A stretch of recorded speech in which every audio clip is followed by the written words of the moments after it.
Assalamualaikum warahmatullahi wabarakatuh. Waalaikumsalam warahmatullahi wabarakatuh. Apa kabar kalian semua? Alhamdulillah, luar biasa atas semangat Allah. Iya, terima kasih karena hari ini masih bersemangat. A'udzubillahi minasyaitonirrajim. Bismillahirrahmanirrahim. Terima kasih untuk anak ibu pada pagi hari ini. Puji syukur kehadirat Allah karena pada hari ini kita bisa bertemu kembali dalam ruangan yang sangat mulia ini bagi kita yang menuntut ilmu. Alangkah baiknya sebelum kita melanjutkan pembelajaran kita awali dulu dengan bersama-sama berdoa yang akan dipimpin oleh Ananda Rapiansah. Dipersilahkan. Assalamualaikum warahmatullahi wabarakatuh. Waalaikumsalam. Sebelum memulai pelajaran hari ini, mari kita berdoa bersama-sama. Berdoa mulai. Bismillahirrahmanirrahim. Raditu billahi wa bil islami dinan wa bil muhammadin nabiyya wa rasulah.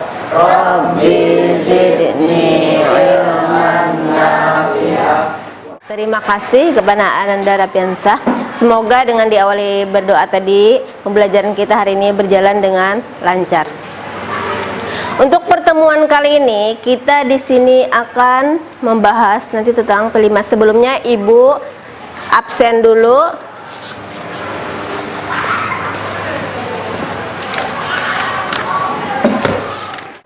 Ahmad Badali, Dika Aditya Pradana, Dinda Alyarianti, Muhammad Al-Zikri Maulidi.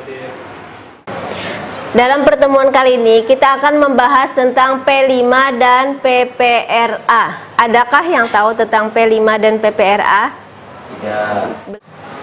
P5 atau PP ada 5 adalah P-nya.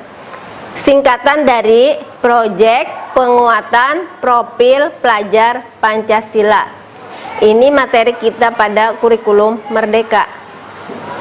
Jadi P5 merupakan pembelajaran lintas disiplin ilmu untuk mengamati dan memikirkan solusi terhadap permasalahan di lingkungan sekitar peserta didik.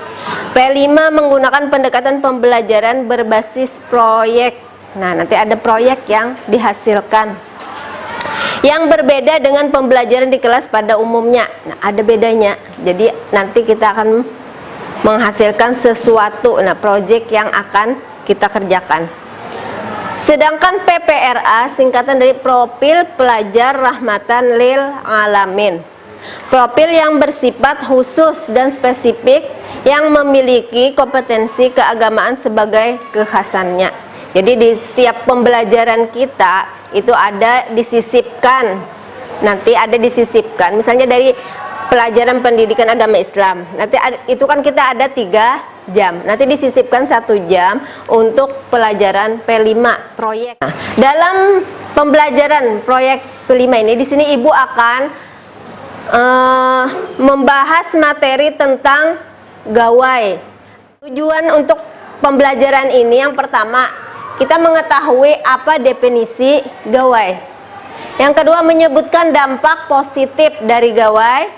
Terus menyebutkan dampak negatif dari gawai dan cara mengatasi bagi yang sudah kecanduan, karena ini merupakan pembahasan yang lagi hangat. Iyalah, kan kita masukkan dalam materi kita ini, yaitu beriman, bertakwa kepada Tuhan yang Maha Esa dan berakhlak mulia. Yang pertama itu ya, beriman, bertakwa kepada Tuhan yang Maha Esa. Jadi contohnya dari perilaku yang beriman tadi, yang pertama aplikasinya dari beriman bertakwa tadi ialah diawali dengan doa. Nah, artinya kan beriman ya Allah nak. Mandiri dengan cara sadar diri dan tidak ketergantungan kepada orang lain. Kemudian bergotong royong, yaitu bekerja sama dalam kelompok. Nanti kan diminta untuk bekerja sama dalam kelompok tanpa ada perbedaan. Adapun PPRA, profil pelajar rahmatan lil alamin, yang pertama beradab adat atau ta'adub. Artinya kita dituntut untuk beradab terhadap baik terhadap guru maupun terhadap lingkungan yang lain, baik itu teman, alam, dan lain-lain. Yang kedua, dinamis dan inovatif. Jadi sekarang apakah yang namanya gawai atau tadi berkat atau malapetaka? Di sini yang bisa menentukan kalian sendiri. Apa yang disebut gawai? Ada yang bisa menyebutkan artinya? Ayo silakan apa? Yaitu suatu instrumen yang memiliki tujuan dan fungsi praktis yang secara spesifik dirancang lebih canggih dibandingkan dengan teknologi yang diciptakan sebelumnya. Iya. Kemudian ada perbedaan gawai dengan teknologi lainnya. Ada, yaitu unsur kebaruan dan berukuran lebih kecil. Maksudnya unsur kebaruan, setiap waktu, baik itu hitungan bulan, tahun, itu akan ada pembaruan, akan ada perubahan, akan ada yang lebih baru lagi datang, lebih canggih lagi. Nah, itu maksudnya perbaruan, dan ukurannya lebih kecil tapi isinya lebih banyak. Nah, lebih lengkap. Sini dicontohkan misalnya komputer. Komputer merupakan alat elektronik yang memiliki pembaruan berbentuk gawainya yaitu laptop. Di sini ada contoh yang termasuk alat gawai tadi, bermacam-macam, dari yang kecil sampai yang besar yang canggih. Adakah yang bisa menyebutkan apa aja di sini? Contohnya yang bisa kalian apa? Terus, iya. Manfaat gadget bagi pelajar. Nah, ada manfaatnya, ada dampak positifnya. Yang pertama, membantu para pelajar dalam mengerjakan tugas sekolah kalau digunakan dengan benar, iya kan? Iya. Yang kedua, memudahkan dalam berkomunikasi. Yang ketiga, sebagai media represi. Yang keempat, mengakses informasi. Kalau dulu kita mencari informasi, misal mencari informasi atau tugas dari guru, hanya kita bisa pergi ke perpustakaan dengan membuka buku. Nah, sekarang bisa dicari di tempat duduk dengan mengakses informasi yang bagus, yang positif. Nah, yang kelima, sebagai eksistensi. Sekarang dampak negatif dari gadget. Yang pertama, gadget membuat ketagihan bermain video game, PS, televisi, rata-rata menghabiskan lebih dari 7 jam sehari pada perangkat elektronik. Kalau kalian berapa jam? Kalau tidak waktu belajar boleh, misalnya main. Tapi waktu belajar usahakan ditutup, kecuali ada khusus, ada tugas lain. Jadi kalau waktu libur, nah itu bahayanya. Kadang lupa waktu, lupa makan, lupa tidur, iya, lupa kewajiban. Meningkatnya penggunaan gadget bisa terkena berbagai masalah kesehatan. Malas bersosialisasi dengan teman, akhirnya dengan tetangga pun tidak kenal karena malas bersosialisasi. Perasaanlah berteman dengan apa? Di rumah dengan gadget aja.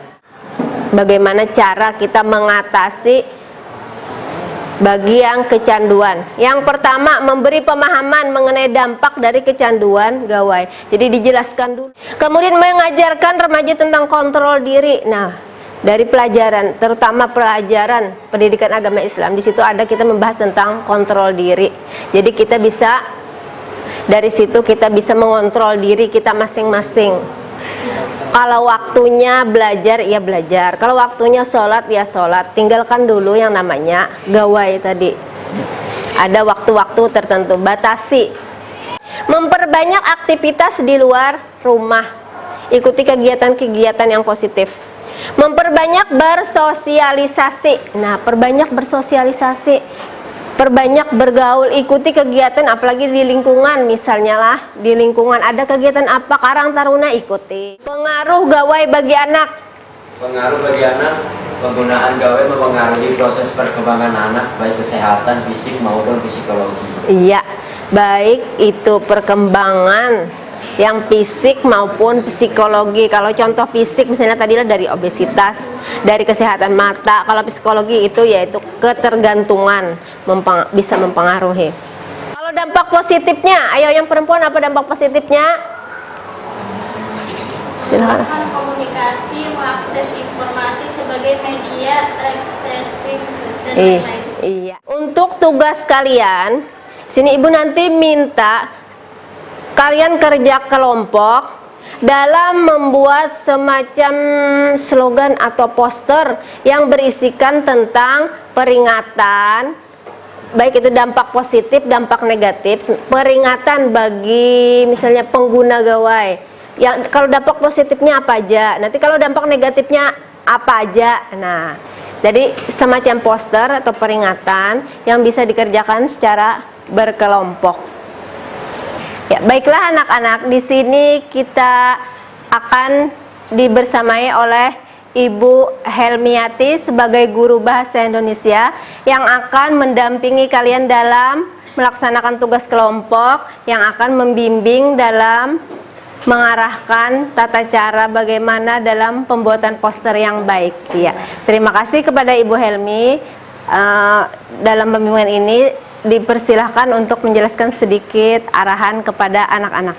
Ya, terima kasih Ibu untuk kesempatannya. Terima kasih juga saya di sini diizinkan untuk membantu dalam proyek Ibu dalam membimbing anak-anak membuat poster.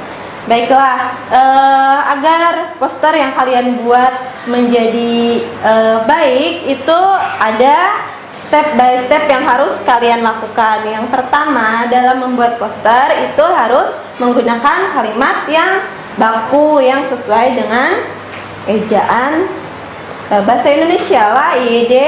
Kemudian karena poster itu tadi fungsinya untuk memberikan informasi, maka kalian harus menggunakan kalimat yang baik, yang menarik, sehingga orang lain yang membaca poster tersebut bisa memahami dengan mudah apa yang ingin kalian sampaikan melalui poster tersebut. Nah, kalimat yang menarik tersebut biasanya merupakan kalimat persuasif atau kalimat ajakan. Kalian harus membuat kalimat tersebut menjadi semenarik mungkin. Jadi bagusnya lagi diikuti dengan gambar-gambar yang menarik tersebut. Jadi seperti itu biasanya yang harus diperhatikan dalam pembuatan poster adalah cara pemilihan gambar dan kata-kata atau kalimat yang baik tadi yang sesuai dengan itu. Ya, itu saja, terima kasih. Untuk tugas kelompok ini di sini sudah disediakan alat dan barangnya. Untuk kelompok 1 dipersilahkan untuk mengambil perwakilan.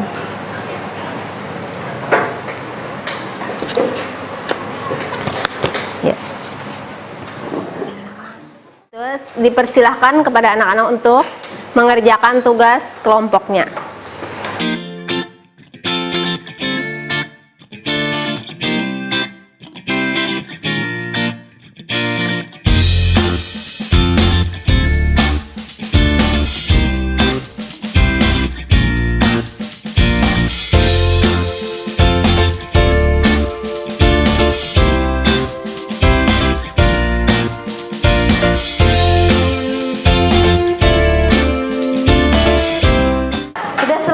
Pekerjaannya Sudah.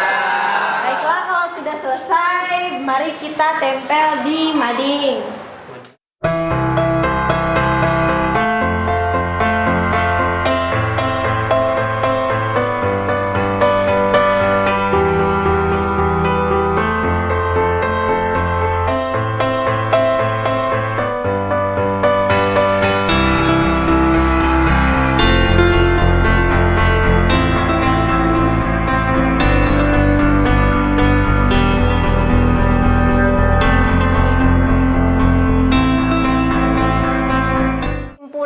yang dapat kita pelajari dari materi yang sudah kita bahas tadi? Yang pertama yaitu tentang pengertian apa itu gawai. Gawai bisa disebut dengan gadget. Apa itu tadi? Jelaskan, Ariansa. Apa Ariansa? Perangkat elektronik yang lebih tinggi dari perangkat lainnya. Iya. Dan mudah-mudahan ada manfaatnya. Ibu cukupkan dulu dengan akhir kata, Assalamualaikum warahmatullahi wabarakatuh. Waalaikumsalam.